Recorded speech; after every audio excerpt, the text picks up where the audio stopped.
പിന്നെ ഇങ്ങനെയുള്ളവരൊക്കെ ആയിട്ട് വരുമ്പോൾ സൂക്ഷിക്കുക. കാരണം ഇതൊരു ഹലാക്കിലെ കാടാണ്. ഹലാക്കിലെ കാട് എന്ന് പറഞ്ഞു കഴിഞ്ഞാൽ നമ്മുടെ വയനാടോ അല്ലെങ്കിൽ മൂന്നാറോ ഊട്ടിയോ കേരളത്തിലൊന്നുമില്ല. കേരളത്തിലൊക്കെ പോയി കഴിഞ്ഞാൽ കുറച്ച് മര്യാദ ഉണ്ട്. കാട് എന്നൊക്കെ പറഞ്ഞാൽ ഒരു വൃത്തികെട്ട കാട്. ഇക്കാണെന്നാണ് ഇവിടുത്തെ കുടിവെള്ളം.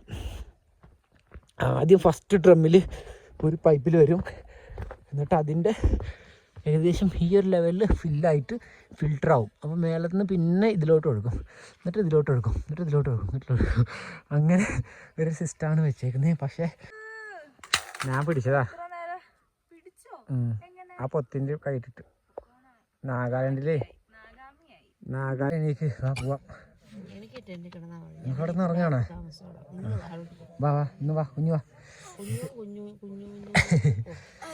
അയ്യോ ആ ബാഗും സാധനങ്ങളും ഉണ്ട്. ഈ 2 ബാഗ് കൂടെ എടുത്ത് പുറത്ത് വെച്ച് കഴിഞ്ഞാൽ സുഖമായിട്ട് നമുക്ക് രാത്രി 3 ആൾക്കും കൂടെ തന്നെ ചുരുണ്ട് കൂടാന്നാണ് വിചാരിക്കുന്നത്. ഇതിനകത്തുനിന്ന് പുറത്തോട്ട് ഇത് എത്ര നേരം അകത്തിരുന്നപ്പോഴേ നല്ല ചൂടായിരുന്നു. പുറത്തോട്ട് അങ്ങ് വീണ്ടും എന്തായാലും 4 മണിയായി. നമുക്ക് സൺസെറ്റിൻ്റെ ഒക്കെ സമയമായി. നമുക്ക് പുറത്തിറങ്ങിയിട്ട് കുറച്ചുകൂടി നടക്കാം. ആൾക്കാർ കുറവാ തോന്നുന്നുണ്ട്, അല്ലെങ്കിൽ ആൾക്കാർ ഇനിയും കയറി വരാനുണ്ട്. ഇന്ന് സൺഡേ അല്ലേ, ഇന്ന് പൊതുവെ ആൾക്കാർ കൂടുതൽ വരേണ്ട സമയമാണ്. നമുക്കിനി ഇവിടുന്നേ അങ്ങ് പോയി കഴിഞ്ഞാൽ അവിടെ ഒരു ഹെലിപ്പാഡ് ഉണ്ട്. അവിടെ പോയി കഴിഞ്ഞാൽ നല്ല രസമാണ്. ആ ഒരു വ്യൂ അങ്ങ് ഉണ്ടടാ. അവിടുന്ന് ശരിക്കും ഈ സൺസെറ്റ് സമയത്തുണ്ടല്ലോ ഈ വാലിക്കൊക്കെ ഒരു പ്രത്യേക ഭംഗിയാണ്. ഇവിടുന്ന് അങ്ങോട്ട് നോക്കിക്കഴിഞ്ഞാൽ അങ്ങോട്ട് പോവാം. ഇതുപോലത്തെ ഇവിടെ എന്തൊക്കെയോ ഉണ്ടാക്കിയിട്ടുണ്ട്. വാ, നമ്മൾ ഇത്രയും കഷ്ടപ്പെട്ട് ടെൻ്റൊക്കെ വലിച്ചു കയറ്റി ഇവിടെ കൊണ്ടുവന്നാലും ഇവിടെ നമ്മൾ ടെൻ്റ് അടിക്കണമെങ്കിൽ പെർ പേഴ്സൺ 200, 3 പേഴ്സൺ ആണെങ്കിൽ 500, മിനിമം 500 രൂപ ഒരു ടെൻറ്റിന് നമ്മളിവിടെ ഇവർക്ക് ചാർജും കൊടുക്കണം കേട്ടോ. മുന്നേക്കെ അങ്ങനെ ഉണ്ടായിരുന്നെന്ന് അറിയില്ല. ഞാനൊരു ദിവസം ലേറ്റായിട്ട് വന്നിട്ട് ടെൻ്റ് അടിച്ചിട്ട് പിറ്റേ ദിവസം കാലത്ത് എണീറ്റ് പോയി. എൻ്റെ അടുത്ത് ആരും ചോദിച്ചു തന്നില്ല, കാരണം കൊടുത്തൊന്നുമില്ലായിരുന്നു. ഇന്നിപ്പോൾ നമ്മൾ പറഞ്ഞു അവരുടെ അടുത്ത് പോയി ചോദിച്ചിട്ടൊന്നുമില്ല. അവരിങ്ങോട്ട് വന്ന് ചോദിക്കുകയാണെങ്കിൽ കൊടുക്കാമെന്ന് വിചാരിച്ചു, അല്ലെങ്കിൽ അപ്പോഴേ കൊടുത്താൽ മതിയെന്ന് ഓർത്തു. ഇനി ഇവിടുത്തെ വാഷ്റൂം സെറ്റപ്പും വെള്ളത്തിൻ്റെ സെറ്റപ്പും കാണിച്ചു തരാം. കുടിവെള്ളം വരുന്നത് തീർച്ചയായിട്ടും തോക്കും കൊണ്ട് പോകണം. അപ്പോൾ എവിടെയൊക്കെ പോയിട്ട് ഹണ്ട് ചെയ്യാനോ ബാ താഴോട്ട് പോവാം. അയ്യോ ഞാനിത് ഒരു വൃത്തം കിട്ടാത്ത പോക്കാണ്. വാ, ഇവിടെയാണ് കുടിവെള്ളം. ഇക്കാണെന്നാണ് ഇവിടുത്തെ കുടിവെള്ളം. ആദ്യം ഫസ്റ്റ് ഡ്രമ്മിൽ ഒരു പൈപ്പിൽ വരും, എന്നിട്ട് അതിൻ്റെ ഏകദേശം ഈ ഒരു ലെവലിൽ ഫില്ലായിട്ട് ഫിൽറ്ററാവും. അപ്പോൾ മേലത്ത് നിന്ന് പിന്നെ ഇതിലോട്ട് ഒഴുകും, എന്നിട്ട് ഇതിലോട്ട് ഒഴുകും, എന്നിട്ട് ഇതിലോട്ട് ഒഴുകും, എന്നിട്ട് ഒഴുകും. അങ്ങനെ ഒരു സിസ്റ്റമാണ് വെച്ചേക്കുന്നത്. പക്ഷേ കൂടുതൽ ആൾക്കാരും ഈ ഫസ്റ്റ് ഇതിൽ നിന്ന് ഫില്ലായിട്ട് ഇതിലോട്ട് വരില്ലേ, ഇതിൽ നിന്നാണ് എടുക്കുന്നത്. ഡയറക്റ്റ് ഇതിൽ നിന്ന് നമ്മൾ കുപ്പിയിലോട്ട് എടുക്കുകയാണെങ്കിൽ ഇത് കുടിക്കാനെടുക്കാം. പിന്നെ ഇവിടെ നിന്നൊക്കെ പിന്നെ നിറഞ്ഞു കഴിഞ്ഞാൽ ബാത്റൂം ആവശ്യങ്ങൾക്ക് കൊടുക്കാം. വാ വാ വാ വാ അയ്യക്ക. എന്നിട്ട് മുക്കിയിട്ടേ ഇതിലോട്ട് കഴിച്ചോ.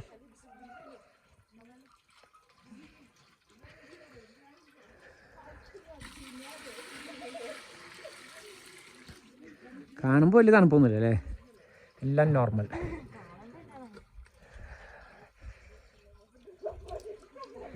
ചേച്ചീന്നതേ ഞാൻ പിടിച്ച് വലിച്ച് പുറത്തോട്ട് ഇട്ടു സൺസെറ്റ് കാണാൻ വേണ്ടി പോകാൻ വേണ്ടിയിട്ട്. പോവാം ചേച്ചി, ഇവിടുന്ന് ഇങ്ങനെ പോകണം കേട്ടോ. ഇവിടുന്ന് ഇങ്ങനെ കുറച്ച് പോയിട്ട് ദേ കാണുന്ന ഹെലിപ്പാഡിലോട്ട്. നമുക്ക് 4:30 ആയി. ഒരു 10-15 മിനിറ്റിനുള്ളിൽ ആ കാണുന്ന സൂര്യൻ ഇങ്ങനെ പതുക്കെ പതുക്കെ താഴോട്ട് വരും. അവിടെ എവിടെയോ മേഘത്തിൻ്റെ ഉള്ളിൽ കിടപ്പുണ്ടെന്നാണ് എൻ്റെ വിശ്വാസം. ഇനി പോയോ അതും അറിയാൻ പാടില്ല. അവിടെ നിന്ന് ഇങ്ങനെ അതിൻ്റെ ഒരു ചെറിയ ലെയർ കാണാനുണ്ട്. ചേച്ചി വീണ്ടും തിരിച്ചു പോയി. നമ്മളെ അല്ലാണ്ട് ഫോഴ്സ് ചെയ്യണമെന്നറിയാം. അത് ചിലപ്പോൾ ഒരു ചെറിയൊരു ഇതുണ്ടെങ്കിലും നമ്മൾ ഫോഴ്സ് ചെയ്ത് അങ്ങ് വരികയാണെങ്കിൽ വരട്ടേന്ന് ഓർത്തിട്ടാണ്. കാരണം ഇത് മിസ് ചെയ്യാൻ പാടില്ലല്ലോ. ഇവിടെ വരെ വന്നു കഴിഞ്ഞാൽ നമ്മൾ അനുഭവിക്കുന്ന നേരിട്ട് അനുഭവിക്കും. അയ്യോ വീഡിയോ കാണുമ്പോൾ അയ്യോ ഞാനും കൂടി വന്നാൽ മതിയായിരുന്നു എന്നൊക്കെ എന്തോർത്തിട്ടാണ് ഞാൻ ഒന്ന് ഫോഴ്സ് ചെയ്ത് നോക്കാൻ, ഒന്നുകൂടി നിർബന്ധിക്കായിരുന്നില്ലടാ എന്ന് പറയണ്ടെന്ന് ഓർത്തിട്ട്. കുറേ നേരം നമ്മൾ വെറുതെ ഇരുന്നില്ലേ, അപ്പോഴത്തേക്ക് നമ്മുടെ ശരീരം വീണ്ടും ഇതേ ഒന്ന് വാമായ പഴയ സ്പീഡ് കിട്ടിക്കോളും. ഇരുന്നിരുന്നിട്ടാ ഇങ്ങനെയൊക്കെയുള്ള വഴിയിലൂടെ പോകണം. പൊക്കോ പൊക്കോ കയറി പൊക്കോ.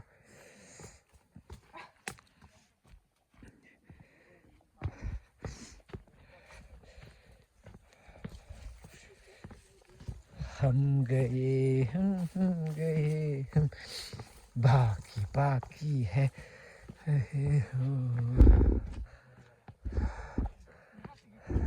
അങ്ങനെ നമ്മളിത് ഹെലിപ്പാഡിലോട്ട് എത്തി. ഇവിടെ ആരും ഇല്ലേ? ഇല്ലല്ല, അതേ സണ്ണിങ്ങനെ ഇറങ്ങി വരുന്നുള്ളൂ. ആ ഇതിനുള്ളിൽ ഇവിടെയാണ് ശരിക്കും സൺസെറ്റ് കാണേണ്ടത്. അയ്യ, അവിടെ ആട്ടോ നമ്മൾ ടെൻ്റ് അടിച്ചേക്കുന്നു ക്യാമ്പിംഗ് എന്നൊക്കെ. ഇതാണ് ക്യാമ്പിംഗ് പോയിൻ്റ്. വാലി എന്ന് പറഞ്ഞല്ലോ, ഇത് ഓരോ കാലാവസ്ഥയിലും ഓരോ സീസണിലും ഓരോ ഭംഗിയാണ്. മഞ്ഞ് പെയ്യുമ്പോൾ വേറൊരു ഭംഗി. പക്ഷേ ആ സമയത്ത് ഇങ്ങോട്ട് എത്താന്ന് പറഞ്ഞു കഴിഞ്ഞാൽ ഇത്രയൊന്നും എളുപ്പമല്ല. ഭയങ്കര ഹെക്ടിക്കാണ്. ഫുൾ മഞ്ഞും ചളിയും വെള്ളവും നമ്മുടെ ഡ്രസ്സും എല്ലാം അതിൽ കിടന്ന് അഴുകി ഒരു വിധാവും. അതിൻ്റെ ഇടയിൽ ഇവിടെ എത്തിപ്പെടുന്നത് ഭയങ്കര ടാസ്ക്കാണ്. പക്ഷെ ആ സമയത്ത് എത്തിക്കഴിഞ്ഞാൽ ഈ വാലി മൊത്തം ഇവിടുന്ന് ഞാൻ കാണിച്ചു തരാം. നമ്മൾ ഇവിടുന്ന് എല്ലാ ഒരു വ്യൂ, ഒരു മാരകമായ വ്യൂ ആണ്. ഇവിടെ ഇങ്ങനെ ഹെലിപ്പാഡൊക്കെ പണിത് വെച്ചിട്ടുണ്ട്. ഇവിടെ ഹെലികോപ്റ്ററോ മറ്റു ഫ്ലൈറ്റോ ഒന്നും ഇറങ്ങുമെന്ന് നമുക്ക് അറിയാൻ പാടില്ല.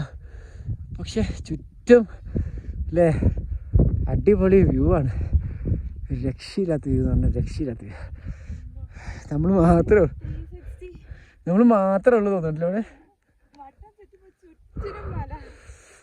അങ്ങോട്ട് വാ ഈ അറ്റത്തോട്ട് വാ. ഈ ഒരു വ്യൂവിന് വേണ്ടിയിട്ടാണ് നമ്മൾ ശരിക്കും കഷ്ടപ്പെട്ട് ഇത്രയും ദൂരം വന്നത് കേട്ടോ. ഇവിടെ ഇങ്ങനെ സൺസെറ്റും കണ്ട് ഇങ്ങനെ ഇരിക്കുക.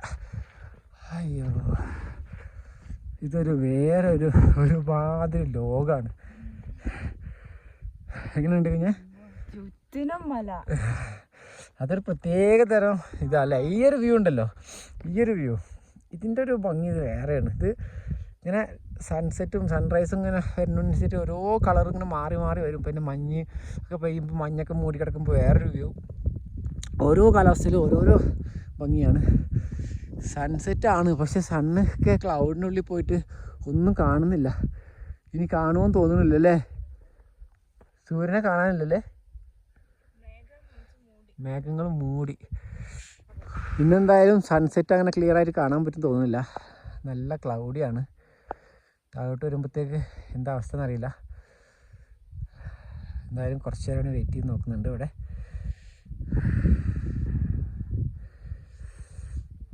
നല്ല തണുത്ത കാറ്റാട്ടോ, ആലോചിച്ചു. ഇനി കുറച്ച് കഴിയുമ്പോഴത്തേക്ക് രാത്രി ആകുമ്പോഴത്തേക്ക് ഭയങ്കര രൂക്ഷമായ കാറ്റായിരിക്കും. ഇങ്ങ് വരണ്ട, അവിടെ നിന്നോ, ഇത് കുറച്ച് ഡേഞ്ചറാ. ഇവിടുന്ന് ഇതുവരെ ഉള്ളൂ. ഇവിടുന്ന് അങ്ങോട്ട് പോയി കഴിഞ്ഞാൽ പിന്നെ താഴോട്ടാണ്. വാലിയുടെ അടി കാണാം. ആ പാറയുടെ അടുത്ത് പോയി നിൽക്കാം. പക്ഷെ എനിക്ക് ഇവിടെ ആരും ഇല്ലാത്തതുകൊണ്ട് പോകാനൊരു മടി. കുറച്ചുകൂടി ക്ലോസ് ലുക്കായില്ലേ? അടിപൊളി. സൺസെറ്റ് കിട്ടുമോയെന്ന് അറിയില്ല കേട്ടോ. എന്നാലും ഇതേ ഏകദേശം ഇങ്ങനെ ചുവന്ന് തുടുത്ത് ഇങ്ങനെ ഇറങ്ങി വരുന്നുണ്ട്. എൻ്റെ പള്ളി, ഞാനിവിടെ ഇങ്ങനെ ഇരിക്കട്ടെ, ഇന്ന് താഴോട്ട് നോക്കട്ടെ. അയ്യോ, നമ്മൾ നിന്ന സ്ഥലം ഇവിടെ നിന്നൊക്കെ അങ്ങോട്ട് പോയാണല്ലോ, അങ്ങ് പോവും. ഓ, എത്ര കണ്ടാലും കൊതി തീരുന്നില്ല. അതാണ് പിന്നെയും ഇങ്ങ് ഇറങ്ങി വരുന്നത്. ഇവിടെ ഇരിക്കുന്നതേ അത്ര സേഫല്ല. ഇന്ന് ആൾക്കാർ കുറവാണ്.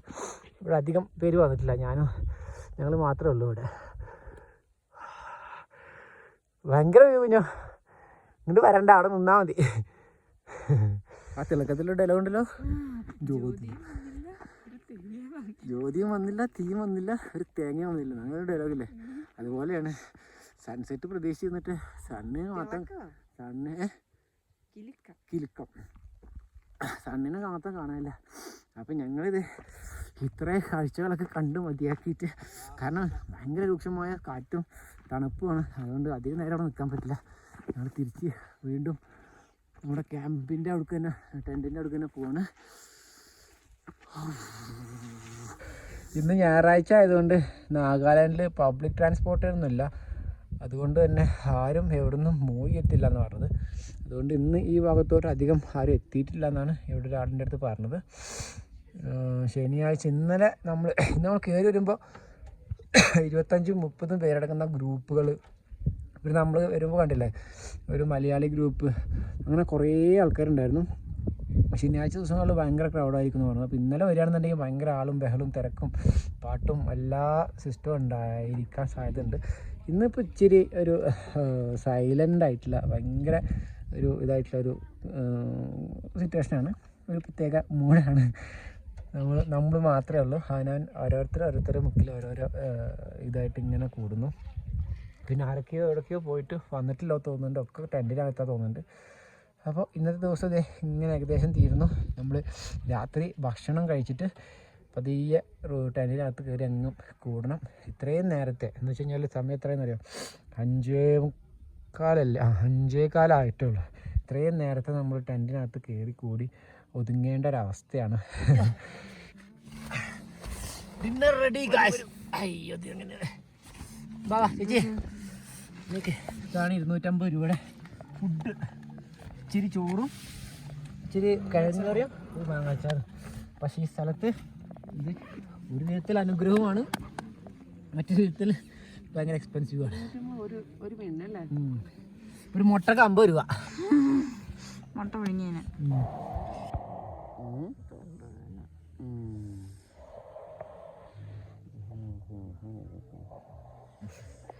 നല്ല വെയിലായി തുടങ്ങി. 7 മണിയായി. കുറച്ച് മുന്നേ ഞാനൊരു 4:45 എണീറ്റ് നോക്കി.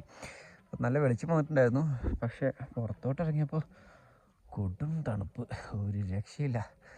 തണുപ്പ് മാത്രമല്ല, ഭയങ്കര ഒരു വെറ്റി അവസ്ഥ. അപ്പോൾ ഞാൻ അവിടെ തന്നെ പോയി കിടന്നു. ഇവിടെ കുറേ ആൾക്കാർ കാലത്തൊക്കെ എണീറ്റ് വ്യൂ ഒക്കെ ഇങ്ങനെ ആസ്വദിച്ചുകൊണ്ടിരിക്കുന്നുണ്ട്. വാലിയുടെ വേറൊരു രൂപം തന്നെയല്ലേ. സൺറൈസ് കാണാൻ നോക്കിയിട്ട് ഒന്നും നടന്നില്ല കേട്ടോ. നല്ല ക്ലൗഡി ആയിരുന്നു. അതാ പിന്നെ ഞാനത് വീഡിയോ എടുക്കായിരുന്നു. തിരിച്ചിറങ്ങാൻ വേണ്ടി ബാഗ് പാക്ക് ചെയ്തു, ടെൻ്റൊക്കെ മടക്കി ബാഗിൽ വെച്ചു. ഇവിടുന്ന് നമ്മൾ പോകുമ്പോൾ ഒരു സ്ഥലം കൂടി നമ്മൾ കവർ ചെയ്യേണ്ടതായിട്ടുണ്ടായിരുന്നു. പക്ഷെ അങ്ങോട്ട് നമുക്കിപ്പോൾ പോകാനുള്ള ഒരു എനർജി ഇല്ല. കാണുന്ന ഒരു കുരിശ് കാണുന്നുണ്ടോ? അങ്ങ് കുരിശ് പോലത്തെ ഒരു സാധനം, കുരിശാണോന്നറിയില്ല, കുരിശ് പോലത്തെ ഒരു സാധനം. അതെ, ഒരു സെൽഫി പോയിൻ്റാണ്. അങ്ങോട്ട് നടന്ന് പോവാം ആ ബാലിൻ്റെ അകത്തോട്ട്. നമ്മൾ ഇന്നലെ പോയ ആ വഴിക്ക് അങ്ങനെ പോയിട്ട് ഈ വഴിക്ക് ഇങ്ങനെ ഇറങ്ങിയിട്ട് നമ്മൾ ഹെലിപ്പാഡ് എത്തിയിട്ട് ഹെലിപ്പാഡിൽ നിന്ന് പിന്നെ ചെറിയൊരു വഴിയുണ്ട്. ഒരു ഏകദേശം 1/2 മണിക്കൂർ നടക്കാനുള്ള സ്ഥലമുണ്ട്. ചെറിയൊരു വാട്ടർഫോളോ എന്തോ റിവർ ക്രോസിങ് പോലെ എന്തൊക്കെയോ ഉണ്ട് അവിടെ. അപ്പോൾ അത് നമ്മൾ എന്തായാലും ഇപ്രാവശ്യം പോകുന്നില്ല. കഴിഞ്ഞ തവണ വന്നപ്പോൾ അത് മിസ്സായി. എന്തായാലും അടിപൊളി സ്ഥലമാണ്. കറക്റ്റായതുകൊണ്ട് എൻജോയ് ചെയ്യാൻ പറ്റിയില്ല. അന്നേരം വന്ന് കയറിയപ്പോഴത്തേക്ക് ക്ഷീണിച്ചു. പിന്നെ എല്ലാവരും ടെൻറ്റിനകത്ത് തന്നെ കിടപ്പായിരുന്നു. ഇപ്പോഴാണൊന്ന് എണീറ്റ് പുറത്ത് വന്ന്. അപ്പോഴത്തേക്ക് ഞങ്ങൾ തിരിച്ചിറങ്ങാൻ റെഡിയായിട്ട് പോവുകയാണ്. ഒരു ദിവസത്തെ ക്യാമ്പിങ്, അധികം ദിവസം നിൽക്കാൻ പറ്റില്ല. ഭയങ്കര എക്സ്പെൻസീവുമാണ്. അതുപോലെ തന്നെ ഭയങ്കര രൂക്ഷമായ തണുപ്പും കാര്യങ്ങളൊക്കെയാണ്. അപ്പോൾ ഇതേ എല്ലാവരും യാത്ര പറഞ്ഞു. ഇനി പ്രത്യേകിച്ച് വാ പോട്ടടാ. ഇണ്ടാ വാ ബൈ. ഷേക്കനാട്ടി ഷേക്കനടാ. ആ പോ നടക്കാൻ പെട്ടെന്ന് നടക്കാം. 9 മണി ആയിട്ടുള്ളൂ കേട്ടോ. അപ്പോൾ ഇപ്പോഴേ ഇറങ്ങിക്കഴിഞ്ഞാൽ നമുക്ക് ഇങ്ങോട്ട് എത്തിയ സമയം വെച്ച് നോക്കുമ്പോൾ നമുക്കൊരു 1 മണിയാകുമ്പോഴത്തേക്ക് അങ്ങോട്ട് എത്താം. അല്ല, ഇങ്ങോട്ട് എത്താനുള്ള ഒരു ബുദ്ധിമുട്ടില്ലല്ലോ. അങ്ങോട്ട് പോകാൻ ഇറക്കമല്ലേ. തിരിച്ച് പോകണ വഴിക്ക് ഇതേ കുറച്ച് ദൂരം വന്നു കഴിഞ്ഞാൽ ബേസ് ക്യാമ്പിലാണ്. കുറച്ച് വന്നു കഴിഞ്ഞാൽ ഇവിടെ 2 വഴി പോകുന്നുണ്ട്. ഇതാണ് നമ്മൾ ഈ വഴിക്കാണ് നമ്മൾ വന്നത്. ഇനി നമ്മൾ പോകാൻ പോകുന്നത് ഈ വഴിക്കാണ്. നമ്മൾ ഫസ്റ്റ് ട്രക്കിങ് തുടങ്ങിയില്ലേ, അന്ന് വന്ന ആ കാട്ടിലൂടെയുള്ള വഴിയാണ്. അപ്പോൾ ഇത് കുറച്ചുകൂടി എളുപ്പം വിചാരിക്കുന്നു. മറ്റേത് വാലി കൂടെ കുറേ നടക്കാനുണ്ട്. പക്ഷെ ഇത് കുറച്ച് ദൂരം ക്ലൈംബ് ചെയ്യാനും അങ്ങനത്തെ കുറച്ച് കാര്യങ്ങളുണ്ട്. ഇവിടെ പോകാം. ഇവിടെയും കുത്തനുള്ള കയറ്റമായിട്ടോ ഇങ്ങനെ വരുമ്പോൾ. പക്ഷെ കയറിക്കഴിഞ്ഞാൽ വാലി കൂടെയുള്ള 8 കിലോമീറ്റർ നടത്തം പകുതിയാക്കാൻ പറ്റുന്നതാണ് എൻ്റെ ഒരു വിശ്വാസം. പിന്നെ കാട്ടിലൂടെ ഒരു പകുതി. എന്തായാലും ടോട്ടൽ 8 കിലോമീറ്റർ കൊണ്ട് നമ്മൾ ഹൈവേയിലെത്താൻ സാധ്യതയുണ്ട് ഈ വഴിക്ക്. പിന്നെയും ഇവിടെ ഇങ്ങനെ നിന്നിട്ട് ആ ഭംഗി ആസ്വദിച്ചുകൊണ്ടിരിക്കുകയാണ്. അവരെ കാണാനില്ല. കയറിയിട്ട് എവിടെയും കുടുങ്ങിയിട്ടുണ്ടാവും. അതൊക്കെ വരട്ടെ, ഞാൻ നിൽക്കുന്നവരെ കൂട്ടുന്നില്ല. ഈ വഴി തന്നെ കേട്ടോ ഏറ്റവും പെട്ടെന്ന് എത്താൻ പറ്റുന്ന ഷോർട്ടസ്റ്റ് വേ. ഇതിപ്പോൾ നമ്മൾ വാലിയിലൂടെ വന്നത് ഒരു 1.5-2 കിലോമീറ്റർ അടുത്തേ കാണത്തുള്ളൂ. അവിടെ എങ്ങാണ്ട് ഒരു ചെറിയ എന്തോ ഷെൽട്ടർ കാണുന്നു കേട്ടോ, ആ മലയുടെ മേലെ. പക്ഷെ അങ്ങോട്ട് വഴിയൊന്നും കാണാനില്ല. ഇനി വേറെ എടുക്കലാവും. നടന്ന് നമ്മളിത് ഇങ്ങനൊരു പോയിന്റിലെത്തും. ഒരു വാലിയും ഫോറസ്റ്റും തമ്മിൽ സെറ്റാവുന്നൊരു സ്ഥലം. അപ്പോൾ അവിടുന്ന് അങ്ങോട്ട് ഇനി താഴോട്ട് ഞാൻ കാണിച്ചു തരാം. ഇവിടുന്ന് അങ്ങോട്ട് ഇനി താഴോട്ട് നമ്മൾ ഇന്നലെ ഫസ്റ്റ് കണ്ട വീഡിയോയിൽ കണ്ട ആ കാടില്ല, ആ കാട്ടിലോട്ട് ഇറങ്ങുന്ന വഴിയാണ്. ഇനി ഇങ്ങനെ നമുക്ക് പോകാനുള്ളത്. ഇവിടുന്ന് എന്തായാലും ഇനി ഒരു 4-4.5 കിലോമീറ്ററേ കാണത്തുള്ളൂ. എത്രയോ സ്റ്റെപ്പുകളുണ്ട് ഈ വഴിക്ക് ഇറങ്ങുമ്പോൾ. ആ ഒരു ബുദ്ധിമുട്ട് മാത്രമേ ഉള്ളൂ. കാടിൻ്റെ ഉള്ളിലൂടെ കാരണം നല്ല തണുപ്പായിരിക്കും, നല്ല സുഖമാണ്. ഇങ്ങോട്ട് കയറി വരില്ല, നന്നാടി താടിന്നോ തണുത്തേന്ന്. ഇവിടെ എത്തിക്കഴിഞ്ഞാലേ നെറ്റ്വർക്ക് ചെറുതായിട്ട് കിട്ടും കേട്ടോ. പിന്നെ കാട്ടിലോട്ട് ഇറങ്ങിക്കഴിഞ്ഞാൽ നെറ്റ്വർക്ക് പോകും. ഇപ്പോൾ ഇവിടെ എത്തിക്കഴിഞ്ഞാൽ വീണ്ടും നമുക്ക് വേണമെങ്കിൽ ഒന്ന് ആരെങ്കിലുമൊക്കെ കോൺടാക്ട് ചെയ്യാനുണ്ടെങ്കിൽ ഫോണൊക്കെ ചെയ്ത് സെറ്റായിട്ട് പിന്നെ അങ്ങോട്ട് താഴോട്ടിറങ്ങാൻ നല്ലത്. അവരിത് ഓരോരുത്തരും എത്തിയിട്ടുണ്ട്, ഇവിടെ ഒക്കെ ഇരിപ്പുണ്ട് കേട്ടോ. തണൽ നോക്കിയിട്ട് അവിടെ ഇരിക്കും. അങ്ങോട്ട് പോയ ഉഷാറൊന്നും ആർക്കും ഇല്ല, എല്ലാവരും വാടി തളർന്നിക്കണ്. ഇപ്പോൾ പ്രകൃതി ആസ്വദിക്കാനും അടിപൊളിയാന്ന് പറയാനൊന്നും ആരില്ല. ശരിക്കും പെട്ടു. കാണണ്ട, അതാ പറഞ്ഞത്. ഇവിടെ നിന്ന് കഴിഞ്ഞാൽ ചെറുതായിട്ട് നെറ്റ്വർക്കും വരും. കാറ്റ് വീശുമ്പോൾ 1-2 കട്ട വന്നിട്ട് പിന്നെ അങ്ങ് പോകും. എന്നാൽ വഴി നോക്കി വെച്ചോ, ഞാൻ പതുക്കെ അങ്ങ് താഴോട്ട് ഇറങ്ങാണേ. നിങ്ങൾ ഇങ്ങനെ ഈ വഴിക്ക് താഴോട്ട്. എന്താണ് എന്ത് കണ്ടേ? പാറേ? അങ്ങനെ ഇത് ഈ വഴിക്ക് ഇങ്ങനെ താഴോട്ടാണ്. പാറ മണ്ടക്കല്ല, ഈ വഴി ഞാൻ നിൽക്കുന്നില്ലേ. ഞാൻ പതുക്കെ ഇറങ്ങട്ടെ.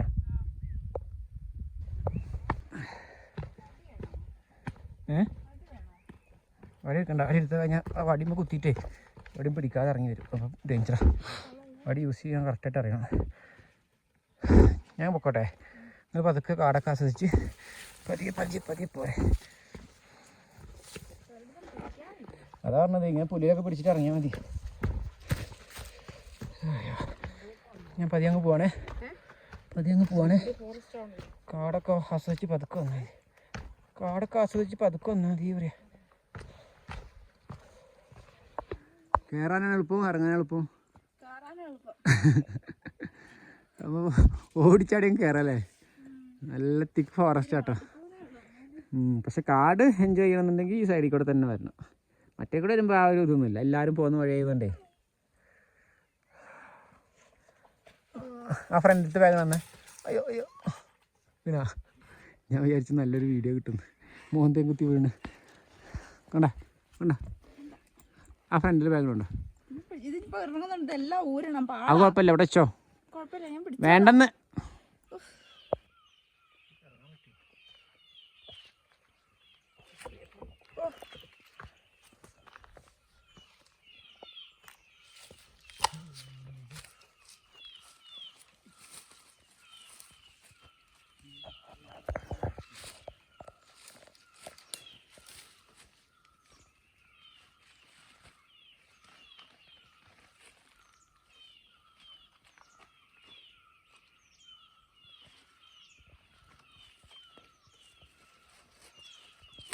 വാഴയില് എന്താ വാഴയില് എന്തൊക്കെയുണ്ട് ചേച്ചി വരണവരേ. നമുക്ക് സേവനവാരാണ്. ഇവിടുത്തെ കുറച്ച് പ്ലാസ്റ്റിക് ഒക്കെ കത്തിച്ചല്ലേ ഇവിടെ കൂട്ടില്ലേ. പ്ലാസ്റ്റിക് അല്ല, പേപ്പർ കത്തിക്കഴിഞ്ഞാൽ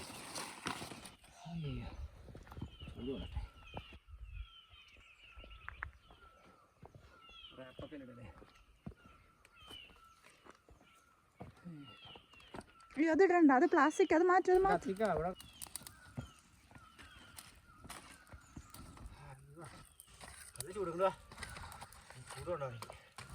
അധികം സേവനമാരൊന്നും തോന്നുന്നു വയ്യ. പ്ലാസ്റ്റിക് കത്തിച്ചാലും പ്രശ്നമാണ്, കത്തിക്കാതില്ല. അപ്പുറത്തോടെ നോക്കിക്കഴിഞ്ഞാലേ ലോഡ് പ്ലാസ്റ്റിക് ഉണ്ട്. എല്ലാവരും അത്യാവശ്യം വേണ്ട സാധനങ്ങളൊക്കെ കെട്ടിവലിച്ച് കൊണ്ടുവരാൻ എല്ലാവർക്കും അറിയാം. എന്നാൽ കഴിഞ്ഞ് കഴിഞ്ഞാൽ ആ കാലി ബോട്ടിലും പ്ലാസ്റ്റിക്കും എൻ്റെ ബാഗിൽ തന്നെ എവിടെയെങ്കിലും വെച്ചിട്ട് തിരിച്ചു കൊണ്ടുപോകാൻ ഉള്ളൊരു മര്യാദ അവരുടെ ഭാഗത്തുനിന്നില്ല. കൊടും കാടവിടെ ഫുള്ള് എന്താ പറയേണ്ടത് എനിക്കറിയില്ല. നിങ്ങളെന്നെ കണ്ട് മനസ്സിലാക്കിക്കോ. ഇതാണ് അവസ്ഥ. കൊടും കാട്. ഈ ഒരു വഴിക്കാണ് നമ്മൾ ഇറങ്ങി വന്നത്. ചേച്ചി അവിടെ നിന്ന് എങ്ങാനും നിരങ്ങി വരുന്നുണ്ട്. ഇങ്ങനെയുണ്ട് സ്ഥലം.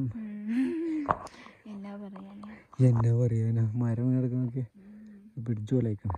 ഇതിൽ കൂടെ ഇങ്ങനെ ശരിക്കും വെള്ളം ഒഴുകി വരുന്ന ഒരു ഇതാണ്. ഇവിടെ ഇപ്പോൾ വെള്ളമില്ല. അപ്പോൾ നമുക്ക് ഇനി ഈ വഴിക്ക് പോയിട്ട് അങ്ങനെ കയറി പോകണം. നാഗാലാൻഡിലായതുകൊണ്ടാണ് ഇത്രയും ധൈര്യമായിട്ട് ഈ കാട്ടിൽ കൂടെ ഇറങ്ങി നടക്കാൻ പറ്റുന്നത്. കാരണം ഇവിടെയുള്ള ആൾക്കാരൊക്കെ എല്ലാത്തിനെയും പിടിച്ച് തിന്നേക്കുന്നത്. കുറച്ച് പക്ഷികളും, പിന്നെ പക്ഷികൾ മാത്രമേ കണ്ടുള്ളൂ അല്ലേ, വേറെ ഒരു തരത്തിലുള്ള മൃഗങ്ങൾ നമ്മൾ കണ്ടിട്ടില്ല ഈ ഒരു പോക്കിൽ.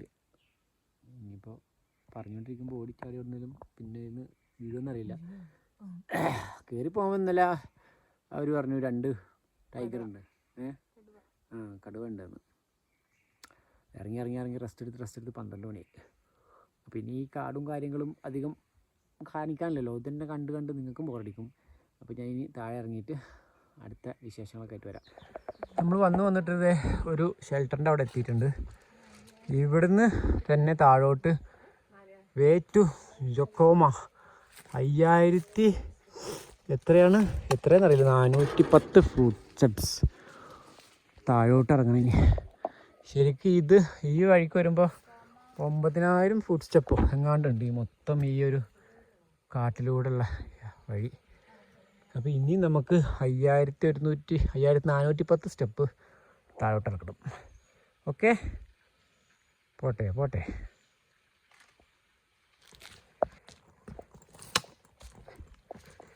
അയ്യോ, കാട് പിന്നെയും കാടാവല്ലേ, കാട് പിന്നെ ഈ ഫോറസ്റ്റ്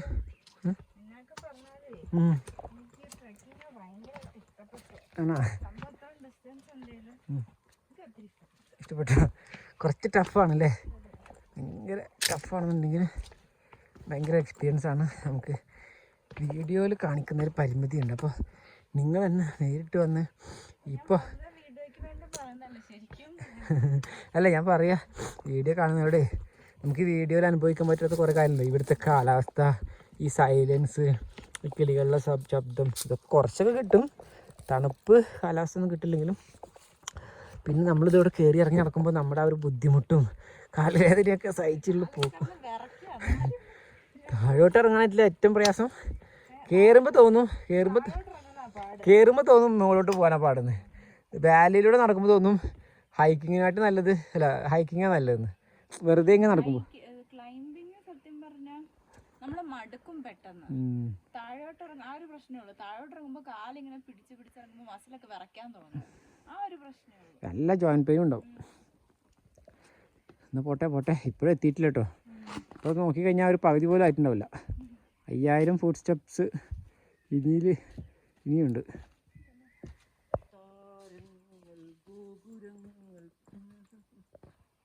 ഭൂമി ചുവന്ന ഭൂമി. അയ്യോ, ഓക്കെ, ഒരു മിനിറ്റ് സൈലന്റ് ഇട്ടാ.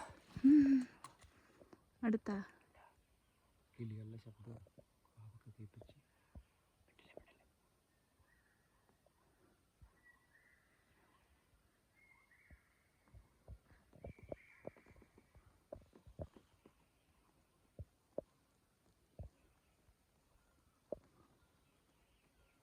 ഒരു ചെറിയ ഇത് സൗണ്ടായിട്ട് അപ്പം കേൾക്കും അല്ലേ, ഈച്ചയുടെ സൗണ്ടടക്കം കറക്റ്റായിട്ട്. അയ്യോ മടുത്തു പോവാം.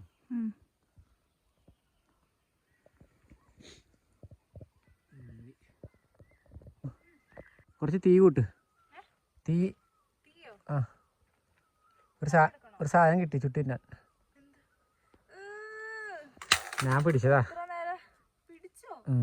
ആ പൊത്തിൻ്റെ കൈയിട്ടിട്ട്. നാഗാലാൻഡിൽ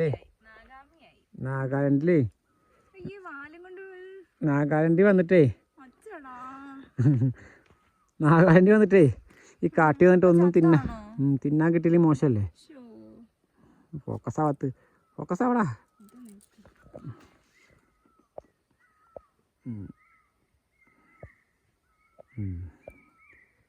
എവിടേക്കൊക്കെ പോകും. മതി അത്ര മതി.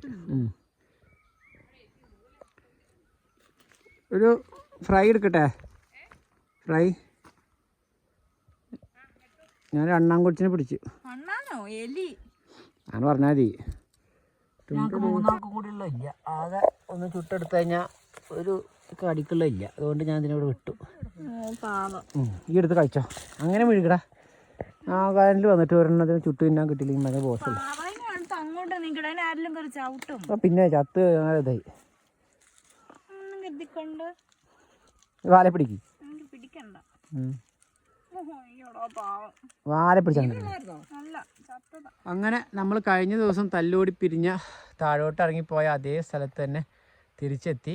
അങ്ങോട്ടും ഇങ്ങോട്ടും പോകുമ്പോൾ രണ്ട് റൂട്ടിൽ കൂടെ പോയ കാരണം 2 എക്സ്പീരിയൻസ് ആയിരുന്നു. അപ്പോൾ അങ്ങോട്ട് നമ്മൾ വേറെ റൂട്ടിൽ പോയി, ഇങ്ങോട്ട് വേറെ റൂട്ടിൽ വന്നു. ഇവിടം വരെ നമ്മൾ വന്നു പോയി. അങ്ങനെ ഏകദേശം ഈ ഒരു പരിസരത്തുള്ള എല്ലാവിധ എക്സ്പീരിയൻസും നമ്മൾ എടുത്തു.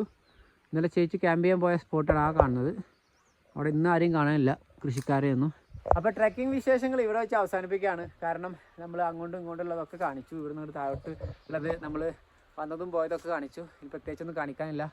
പിന്നെ ഇങ്ങനെയുള്ളവരൊക്കെ ആയിട്ട് വരുമ്പോൾ സൂക്ഷിക്കുക. കാരണം ഇതൊരു ഹലാക്കിലെ കാടാണ്. ഹലാക്കിലെ കാട് എന്ന് പറഞ്ഞു കഴിഞ്ഞാൽ നമ്മുടെ വയനാടോ അല്ലെങ്കിൽ മൂന്നാറോ ഊട്ടിയോ കേരളത്തിലൊന്നുമില്ല. കേരളത്തിലൊക്കെ പോയി കഴിഞ്ഞാൽ കുറച്ച് മര്യാദ ഉണ്ട്. കാട് എന്നൊക്കെ പറഞ്ഞാൽ ഒരു വൃത്തികെട്ട കാട്. കാരണം എന്താ പറയുക, ഒരു പാറ്റേ ആകെ ഉള്ളത് കുറച്ച് ഈച്ചകളുണ്ട്. പിന്നെ ഞാൻ വരുന്നതൊക്കെ ഒരു കുഞ്ഞു നെല്ലിനെ കണ്ട്.